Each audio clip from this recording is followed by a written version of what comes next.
Alam mo bang si Rosalina ay maaring kapatid ni Peach? At may kapatid din siyang lalaki na halos di natatandaan?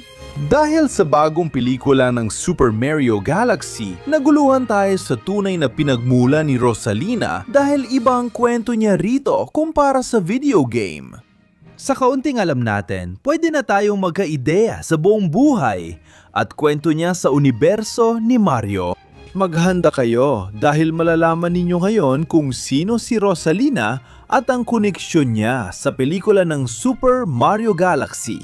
Sa pelikula, si Rosalina ay isang misteryosang prinsesa ng kalawakan na tila kaunti lang ang nalalaman tungkol sa kanya.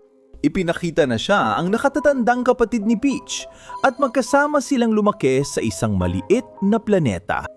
Naglaro sila, nagtawanan at nag-enjoy ng magkasama. Pero ang pinakakamangha-mangha sa lahat ay pareho silang may kakaibang kapangyarihan. Dahil magkasama sila, kaya nilang pag-isay ng lakas para lumika ng buhay at palakasin pa ito. Hindi ito ordinaryong kapangyarihan. Dahil dito, hinahalap ni Bowser ang kapangyarihan ng dalawang bata para sakupin ang universo. Dahil dito, napilitan si Rosalina na magdesisyong mahiwalay kay Peach para maprotektahan siya. Dahil dito, pinadala niya si Peach sa Mushroom Kingdom at nanatili siyang mag-isa. Habang lumilipas ang panahon, nagsanay si Rosalina at binuo ang kanyang hukbo ng mga luma. Tinatawag nila siyang Mama at siya ang naging gabay nila sa kalawakan.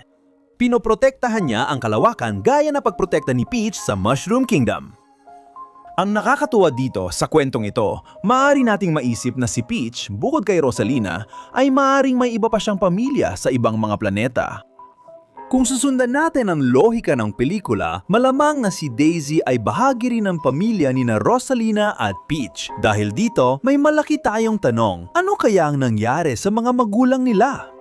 Maaaring may ilan sa inyo na magsasabing sa diary ni Rosalina na nakita natin sa pelikula, binanggit niya na pareho sila ni Peach na gawa sa alikabok ng mga bituin.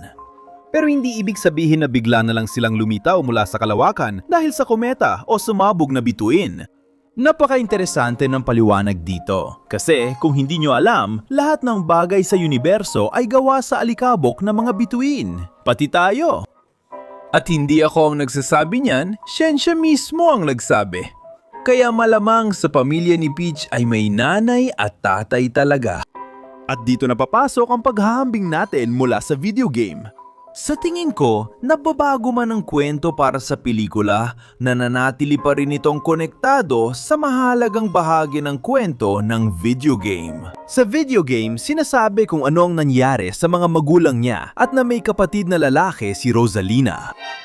Dahil sa Super Mario Galaxy, hindi ganun nagsimula ang kwento ni Rosalina tulad sa pelikula. Sa laro, si Rosalina ay isang batang babae na may pamilya talaga. Sinabi niyang kasama niya sa bahay ang tatay, nanay at kapatid na lalaki. Sa kwentong ito, sinabi rin na sobrang takot si Rosalina na mawala ang kanyang nanay. Pero sa kasamaang palad, natupad ang takot niyang ito dahil namatay ang kanyang nanay. Pagkatapos noon, si Rosalina ay umaasa na balang araw ay babalik ang kanyang nanay. Pero sa mismong sandaling yon, nakatagpo siya ng isang luma na nawawala rin. At ang kabalintunaan, ang luma na ito ay naghahanap din ng kanyang nanay. Ipinapakita ng laro kung paano nakilala ni Rosalina ang mga luma at bakit niya silang tinulungan dahil alam niyang pakiramdam na mawala ng nanay. Nagpasya siyang pumunta sa kalawakan kahit di niya alam kung kailan o kung babalik pa siya. Kaya lumipas ang maraming taon sa paghahanap nila sa nanay ng munting bituin na ito. At si Rosalina ay lumaki ng malayo sa kanyang pamilya at sa ibang kalawakan. Habang lumilipas ang panahon, dumarami ang mga luma na nananatili dahil nagtitiwala sila sa kanya. Hindi na malaya ni Rosalina, naging nanay na nila siya. Nang maunawaan ni Rosalina na di na siya makakabalik sa tahanan, kasama ng mga luma ay itinayo nilang obserbatoryo bilang bago nilang tahanan sa kalawakan. Dumating ang oras na nagpasya si Rosalina na bumalik sa kanyang orihinal na planeta para maalala ang kanyang pinagmulan. Sa kasamaang palad, hindi na niya nakita ang kanyang pamilya. Gayunpaman, nagpasya siyang gumalik tuwing 100 taon upang bisitahin ang kanyang paboritong planeta at hindi ito kalimutan. Ito ang nagpapaliwanag sa pagula ng mga kometa sa simula ng laro ng Super Mario Galaxy. Kaya, sa loob ng laro, ang kwento ni Rosalina ay medyo malungkot at trahedya dahil halos nawala ang buong pamilya niya at lumaki siyang mag-isa sa kalawakan. Hindi binanggit dito kung magkapatid sila ni Peach o kung paano niya natagpuan si Peach. Paano nga ba konektado ang lahat ng ito sa ipinakita sa pelikula? Ipinapaliwanag ito sa 3 teorya. Iniisip na parehong may mga magulang sina Rosalina at Peach at posible na makilala na rin natin sila sa mga susunod na pelikula ni Mario. Bagamat may kutob tayo batay sa kwento ng laro, maaaring pumanaw na ang kanilang mga magulang.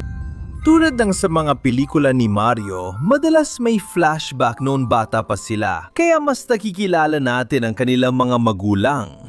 Isa pang teoryang nagsasabi na ang kapatid na binanggit sa laro ay maaaring inangkop sa pelikula bilang hindi na lalaki kundi babae na si Peach.